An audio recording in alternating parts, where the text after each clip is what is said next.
چلو ایسا کرو کہ ہم 2 لاکھ ڈسکاؤنٹ کر دیتے ہیں، تم 6 لاکھ دو۔ اس 70 سال کے بزرگ نے جواب دیا، نہیں نہیں ڈاکٹر صاحب بل 8 لاکھ کا ہے، اس لیے میں نہیں رو رہا ہوں، ہم تو 10 لاکھ کا بل بھی ادا کر سکتے تھے، لیکن رونا مجھے صرف اس بات پہ آ رہا ہے کہ آپ نے آج تھوڑی دیر کے لیے میرے دل کو سنبھالا تو اس کا بل 8 لاکھ کی شکل میں مجھے دے دیا۔ میرے رب نے 70 سال تک وہ میرے دل کو کنٹرول کیا رہا، میرے دل کو سنبھالے رہا، وہ میرے دل کی حرکت کو برقرار رکھے رہا، نہ زیادہ ہونے دیا نہ کم ہونے دیا، لیکن میرے رب نے 70 سال تک میرے دل کی حفاظت کی، لیکن آج تک اس نے مجھے کوئی بل نہیں دیا۔ مولوی جرجیس نے دیکھا اندرا گاندھی کو 16 گولیاں اس کے باڈی گارڈ نے مار دی۔ اللہ، اس دیش کے تو پردھان منتری بھی اپنی جان نہیں بچا پا رہے ہیں تو میری جان کیا بچائیں گے؟ انڈیا میں تو موتیں آ رہی ہیں۔ جرجیس بھاگ کر انڈیا چھوڑ کر پاکستان کی سرزمین پر گیا اور پاکستان کی دھرتی نے پوچھا، جرجیس تم یہاں کیوں آئے ہو؟ انڈیا چھوڑ کے کیوں آئے ہو؟ میں نے کہا وہاں راشٹرپتی مرتے ہیں، پردھان منتری مرتے ہیں، وہاں موتیں ہو رہی ہیں، اس لیے میں آیا ہوں، یہ مسلمانوں کا ملک ہے۔ پاکستان کی سرزمین جواب دیتی ہے، تو نے بے نظیر بھٹو کی داستان نہیں سنی ہے، جنرل ضیاء الحق کی داستان تو نے نہیں سنی ہے، اس کو اس کے دانتوں سے پہچانا گیا، جب مرا تو اس کی شکل تک نہیں پہچانی جا رہی تھی۔ تو نے ذوالفقار علی بھٹو کو تختے دار پہ لٹکتا ہوا نہیں سنا؟ ارے ادھر تو کم مرے انڈیا میں، پاکستان میں تو بھروسہ ہی نہیں ہے، یہاں کب کون کس کی گولی سے مار دیا جائے، پاکستان میں بھی تم محفوظ نہیں ہو۔ جرجیس عراق کی سرزمین پر گیا، عراق کی دھرتی نے کہا اگر یہاں زندگی کسی کو مل سکتی تھی تو صدام جیسے آدمی کو مل سکتی تھی، اس لیے کہ امریکہ کی آنکھوں میں آنکھیں ڈال کر اسی نے جرأت کی ہے، اسی نے بہادری دکھائی ہے، لیکن موت نے اس کو بھی اپنے شکنجے میں لے لیا۔ جب پکڑا گیا تو بنکروں کے اندر پایا گیا، داڑھی بڑھ چکی تھی، مونچھیں بڑھ چکی تھی، شکل سے پہچان میں نہیں آ رہا تھا۔ عراق نے کہا تم سعودیہ چلے جاؤ، وہاں تمہاری جان بچ جائے گی۔ جرجیس عراق کی سرزمین سے بھاگ کر سعودیہ کی سرزمین پر آتا ہے، سعودیہ کی سرزمین میں ریاض میں اترتا ہے۔ ریاض نے پوچھا کیوں آئے ہو؟ جواب دیا اس لیے کہ انڈیا میں مرتے ہیں، پاکستان میں مرتے ہیں، عراق میں مرتے ہیں، ایران میں مرتے ہیں، یہاں ہم اس لیے آئے کہ میری جان بچ جائے۔ ریاض کی سرزمین نے کہا یہاں پر بھی جان نہیں بچے گی، اس لیے کہ دیکھو شاہ فیصل کو اس کے بھتیجے ہی نے مرڈر کر دیا، اس کے بھتیجے نے مار ڈالا، بعد میں اس کو بھی قتل کیا گیا۔ ہاں یہاں پر بھی بادشاہوں کا مرڈر ہوا، قتل ہوا۔ اگر تمہیں اپنی جان بچانا ہے تو مکے میں چلے جاؤ، وہاں جناب محمد رسول اللہ پیدا ہوئے تھے، شاید وہاں جان بچ جائے۔ جرجیس مکے میں جاتا ہے، مکے کا نظارہ دیکھ کر خوش ہو جاتا ہے، جیسے اندر گھستا ہے اس کو طواف کرنے کا موقع ملتا ہے۔ ابھی اس نے خانہ کعبہ کے ساتھ چکر لگائے تھے، ابھی مقام ابراہیم پر 2 رکعت نفل نماز پڑھی تھی، ابھی دعا مانگی رہا تھا، ابھی صفا اور مروہ کے چکر لگا ہی رہا تھا، اتنے میں اذان کی آواز آتی ہے، اذان کے لیے نماز پڑھی جاتی ہے۔ جرجیس نماز پڑھنے لگا، خوش ہے، آج ایسی بستی میں آیا ہوں جہاں محمد رسول اللہ پیدا ہوئے، یہاں میری جان بچے گی، یہاں کبھی موت نہیں آئے گی۔ جرجیس نے جب ظہر کی نماز پڑھ کے سلام پھیرا، امام حرم نے نماز پڑھا کر سلام پھیرا، السلام علیکم ورحمت اللہ۔ مؤذن کھڑا ہوتا ہے، کہتا الصلاۃ علی الاموات، کچھ جنازے آئے ہوئے ہیں، آپ رکیے، ان جنازوں کی نماز جنازہ پڑھی جائے گی۔ میرے بھائیوں، جرجیس نے سب سے زیادہ جنازے مکے ہی میں دیکھے ہیں۔ ظہر میں جنازے کی آواز، عصر میں جنازہ پڑھا جا رہا ہے، مغرب میں جنازے پڑھے جا رہے ہیں، عشاء میں جنازے کی نماز جنازہ ہو رہی ہے، مغرب میں نماز جنازہ پڑھا جا رہا۔ اللہ، اتنی موتیں تو ہم نے انڈیا اور پاکستان میں بھی نہیں دیکھی، یہاں تو سب سے زیادہ ہر نماز میں 5-6 جنازے آ رہے ہیں۔ لوگوں نے کہا تمہیں اپنی جان بچانا تو مدینے چلے جاؤ۔ مدینے جاتا ہوں، مدینے کی سرزمین پر ابھی عصر یا مغرب کی نماز پڑھنے کا موقع ملتا ہے، آواز آتی ہے کیوں آئے ہو؟ جان بچانے کے لیے۔ اگر اس ہستی دنیا میں کسی کی جان اگر بچی ہوتی تو آج یہ صاحب قبر موجود نہ ہوتا، آج اس روضہ اقدس کے اندر محمد رسول اللہ کی قبر نہ ہوتی۔ اس قبر کے اندر اللہ کا سب سے زیادہ لاڈلا، اللہ کا سب سے زیادہ پیارا، اللہ کا سب سے زیادہ محبوب بندہ اس قبر میں موجود ہے۔ جرجیس موت نے اس کو بھی اپنے شکنجے میں لے لیا ہے، پھر تم کیسے بس؟ 70 سال کے ایک مریض کو ہارٹ کی بیماری ہوتی ہے، ڈاکٹر نے ایکو کروایا، ہارٹ کی جانچ کروائی، اور کروانے کے بعد اس نے کہہ دیا کہ تمہارے ہارٹ کا آپریشن ہوگا۔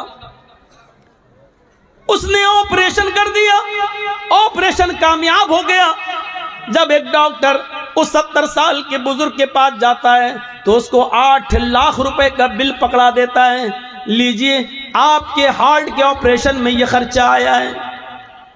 اس 70 سال کے بزرگ نے جب اپنا بل دیکھا تو اس کی آنکھوں میں آنسو آ گئے۔ ڈاکٹر نے کہا بھائی کیوں رو رہے ہو، پریشان کیوں ہوتے ہو؟ اگر اس بل میں زیادتی ہے اور تم اتنا نہیں دے پاتے ہو تو 1 2 3 لاکھ روپے ہم کم کر دیتے ہیں۔ چلو ایسا کرو کہ ہم 2 لاکھ ڈسکاؤنٹ کر دیتے ہیں، تم 6 لاکھ دو۔ اس 70 سال کے بزرگ نے جواب دیا نہیں ڈاکٹر صاحب بل 8 لاکھ کا ہے، اس لیے میں نہیں رو رہا ہوں۔ ہم تو 10 لاکھ کا بل بھی ادا کر سکتے تھے، لیکن رونا مجھے صرف اس بات پہ آ رہا ہے کہ آپ نے آج تھوڑی دیر کے لیے میرے دل کو سنبھالا تو اس کا بل 8 لاکھ کی شکل میں مجھے دے دیا۔ میرے رب نے 70 سال تک وہ میرے دل کو کنٹرول کیا رہا، میرے دل کو سنبھالے رہا، وہ میرے دل کی حرکت کو برقرار رکھے رہا، نہ زیادہ ہونے دیا نہ کم ہونے دیا۔ لیکن میرے رب نے 70 سال تک میرے دل کی حفاظت کی، لیکن آج تک اس نے مجھے کوئی بل نہیں دیا، آج تک اس پروردگار نے مجھے کوئی ٹیکس کے لیے پے ادا کرنے کے لیے کچھ نہیں دیا۔ میرے بھائیوں اس مقام پر لا کر اپنے آپ کو سوچئے کہ دل سنبھالنے والا وہ ہے، باڈی سنبھالنے والا وہ ہے، جسم کے درمیان توازن رکھنے والا وہ ہے، آج تک وہ تمہیں ٹیکس نہیں دیتا۔ ہم اس کے بدلے میں اتنا بھی نہیں کر سکتے کہ اپنا سر زمین پر رکھ کر، اپنی ناک زمین پر رکھ کر اس بات کا اقرار کر لیں اللہ میں تیرے سامنے اپنی ناک رگڑ رہا ہوں کیونکہ عزیز تو ہے، ہم ذلیل ہیں، اے اللہ ہم نے زمین پر اپنا سر رکھ دیا، ہم تیرے غلام ہیں اور تو میرا مالک ہے۔ کیا ہم اس بات کا بھی اقرار نہیں کر سکتے اپنے رب کے سامنے؟ یہ ہمیں اور آپ کو سوچنا پڑے گا، ہمیں اور آپ کو اس چیز کی طرف غور کرنا پڑے گا کہ ہم اللہ کی کتنی بڑی نعمتوں کے پانے کے باوجود ہم اس کا حق ادا نہیں کر پا رہے ہیں۔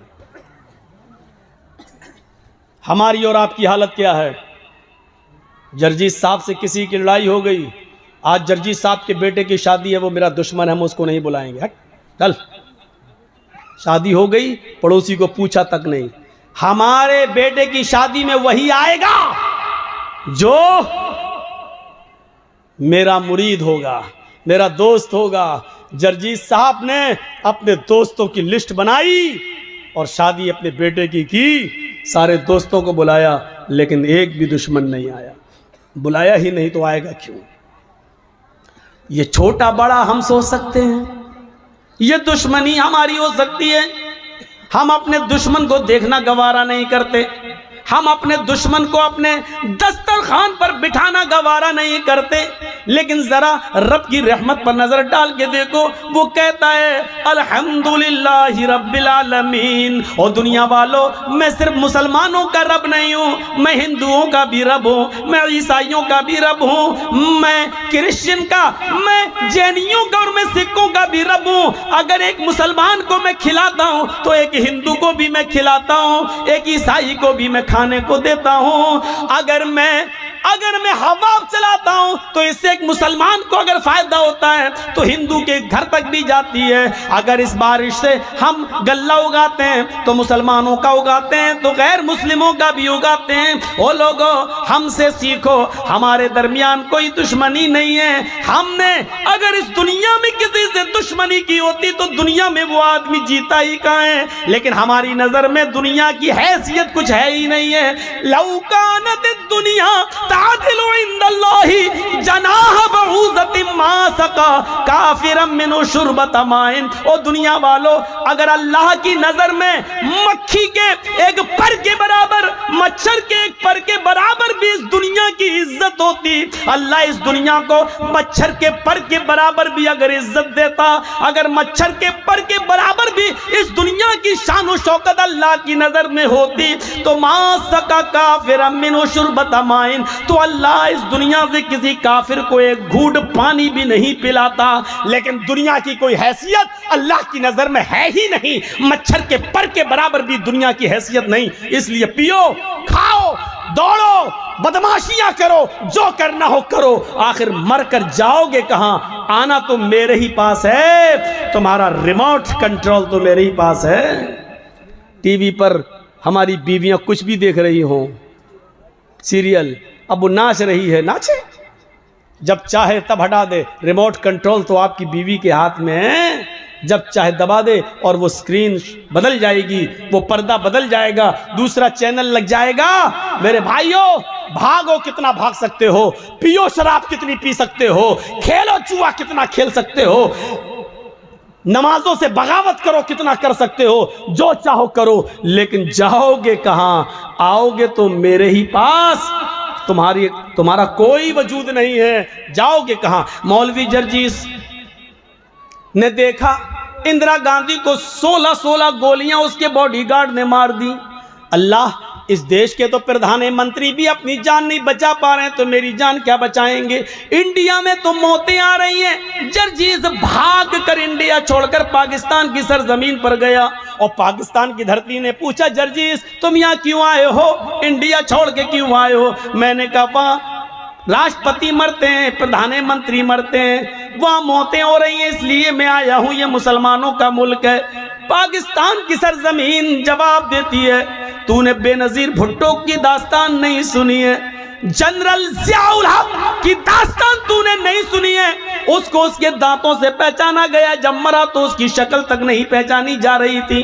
تو نے ذوالفقار علی بھٹو کو تختے دار پہ لٹکتا ہوا نہیں سنا. ارے ادھر تو کم مرے انڈیا میں, پاکستان میں تو بھروسہ ہی نہیں ہے, یہاں کب کون کس کی گولی سے مار دیا جائے. پاکستان میں بھی تم محفوظ نہیں ہو. جرجیس عراق کی سرزمین پر گیا, عراق کی دھرتی نے کہا اگر یہاں زندگی کسی کو مل سکتی تھی تو صدام جیسے آدمی کو مل سکتی تھی, اس لیے کہ امریکہ کی آنکھوں میں آنکھیں ڈال کر اسی نے جرأت کی ہے, اسی نے بہادری دکھائی ہے. لیکن موت نے اس کو بھی اپنے شکنجے میں لے لیا. جب پکڑا گیا تو بنکروں کے اندر پایا گیا, داڑھی بڑھ چکی تھی, مونچھیں بڑھ چکی تھی, شکل سے پہچان میں نہیں آ رہا تھا. عراق نے کہا تم سعودیہ چلے جاؤ, وہاں تمہاری جان بچ جائے گی. جرجیس عراق کی سرزمین سے بھاگ کر سعودیہ کی سرزمین پر آتا ہے. سعودیہ کی سرزمین میں ریاض میں اترتا ہے. ریاض نے پوچھا کیوں آئے ہو؟ جواب دیا اس لیے کہ انڈیا میں مرتے ہیں, پاکستان میں مرتے ہیں, عراق میں مرتے ہیں, ایران میں مرتے ہیں, یہاں اس لیے آئے کہ میری جان بچ جائے. ریاض کی سرزمین نے کہا یہاں پر بھی جان نہیں بچے گی, اس لیے کہ دیکھو شاہ فیصل کو اس کے بھتیجے ہی نے مرڈر کر دیا, اس کے بھتیجے نے مار ڈالا, بعد میں اس کو بھی قتل کیا گیا. ہاں یہاں پر بھی بادشاہوں کا مرڈر ہوا, قتل ہوا. اگر تمہیں اپنی جان بچانا ہے تو مکے میں چلے جاؤ, وہاں جناب محمد رسول اللہ پیدا ہوئے تھے, شاید وہاں جان بچ جائے. جرجیس مکے میں جاتا ہے, مکے کا نظارہ دیکھ کر خوش ہو جاتا ہے. جیسے اندر گھستا ہے اس کو طواف کرنے کا موقع ملتا ہے.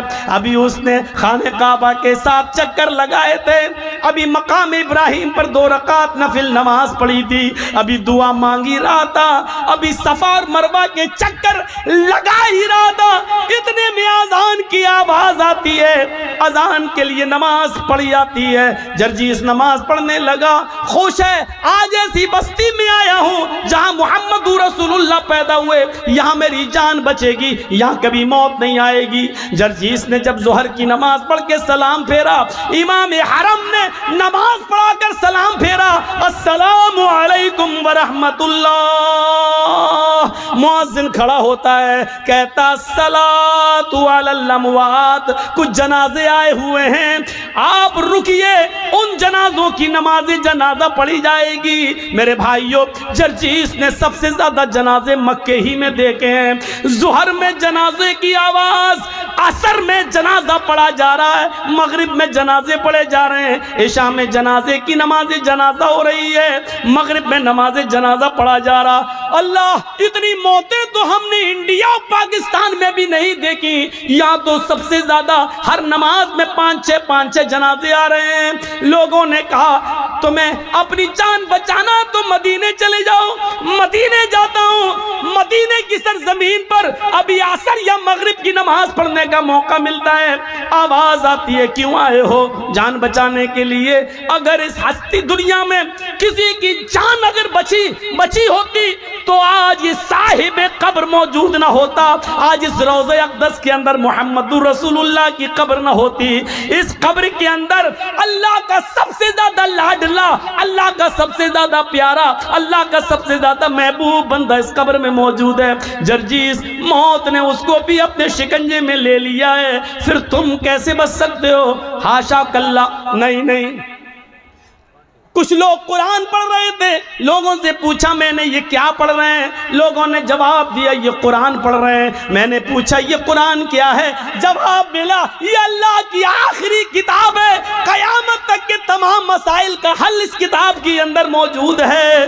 مولوی جرجیس مسکرایا, جب قیامت تک سارے مسائل کا حل موجود ہے تو موت کا مسئلہ بھی حل ہوگا. یہ کتاب ہمیں ہمیشہ زندہ رہنے کا بھی طریقہ بتائے گی. جرجیس نے بھی وضو بنایا اور قرآن لے کر بیٹھ گیا. نیت تو یہ تھی کہ زندگی بھر زندہ رہیں, کبھی موت نہ آئے, قرآن میں ایسی آیت مل جائے. لیکن جرجیس جب قرآن پڑھ رہا تھا تو قرآن نے بھی ڈنکے کی چوٹ پر اعلان کر کے کہہ دیا اینما تکونوا یدرککم الموت ولو کنتم فی بروج مشیدہ. نہیں جرجیس, موت سے بچنے کا کوئی راستہ قرآن میں بھی نہیں ہے. تم جہاں بھی ہو, جس جگہ بھی رہو, موت تمہیں ادھر آ جائے گی, پکڑ کے رہے گی. چاہے پہاڑوں کی کوہ میں چلے جاؤ, سمندر کی تاریکیوں میں چلے جاؤ, آسمان کی بلندیوں پر کمند ڈال دو, چاند پہ رہنے لگو یا سورج تک پہنچ جاؤ, کہکشاؤں تک پہنچ جاؤ, انترکش تک پہنچ جاؤ, کہیں بھی چلے جاؤ, جہاں تم جا رہے ہو موت تمہارے پیچھے پیچھے جا رہی ہے. قل ان الموت الذی تفرون منہ فانہ ملاقیکم. تم جس موت سے بھاگ رہے ہو بھاگ نہیں سکتے, تم جہاں کھڑے ہو وہیں موت تم سے ملاقات کرنے کے لیے, وہ تم سے زیادہ تیز اسپیڈ میں دوڑ رہی ہے, وہ تم سے زیادہ تیز اسپیڈ میں آ رہی ہے, وہ تم سے زیادہ تیز اسپیڈ میں تمہارا سفر کر رہی ہے, تمہارے پاس آ کر رہے گی, تمہیں اپنے شکنجے میں لے کر رہے گی, تم سے مل کر رہے گی. فَإِنَّهُ مُلَاقِيكُمْ, وہ تم سے ملاقات کر کے رہے گی. ملاقات کس کو کہتے ہیں؟ السلام علیکم. وعلیکم السلام. آپ نے ہم سے ہاتھ ملایا, ہم نے آپ سے ہاتھ ملایا, آپ نے ہم کو دیکھا, ہم نے آپ کو دیکھا, یہ ہے ملاقات. آپ نے میری آنکھوں میں آنکھیں ڈالی, ہم نے آپ کی آنکھوں میں آنکھیں ڈالی, یہ ہے ملاقات. فَإِنَّهُ مُلَاقِيكُمْ, موت تم سے ملاقات کرے گی. اس کا ترجمہ میں یوں بھی کر سکتا ہوں کہ موت تمہاری آنکھوں میں آنکھیں ڈال کر رہے گی, یعنی موت تمہیں اپنی نظروں سے تمہاری آنکھوں میں آنکھیں ڈالے گی اور تمہاری روح اس وقت نکلے گی. وَأَنْتُمْ حِينَئِذٍ تَنْظُرُونَ, اپنی آنکھوں سے دیکھو گے روح نکالنے والے فرشتے کو. جب روح نکال رہا ہوگا وہ نکال کے لے جا رہا ہوگا. میرے بھائیوں, جب تمہاری روح نکلے گی, ہماری روح نکلے گی, وَأَنْتُمْ حِينَئِذٍ تَنْظُرُونَ, اس وقت مرنے والا اپنی آنکھوں سے دیکھ رہا ہوگا.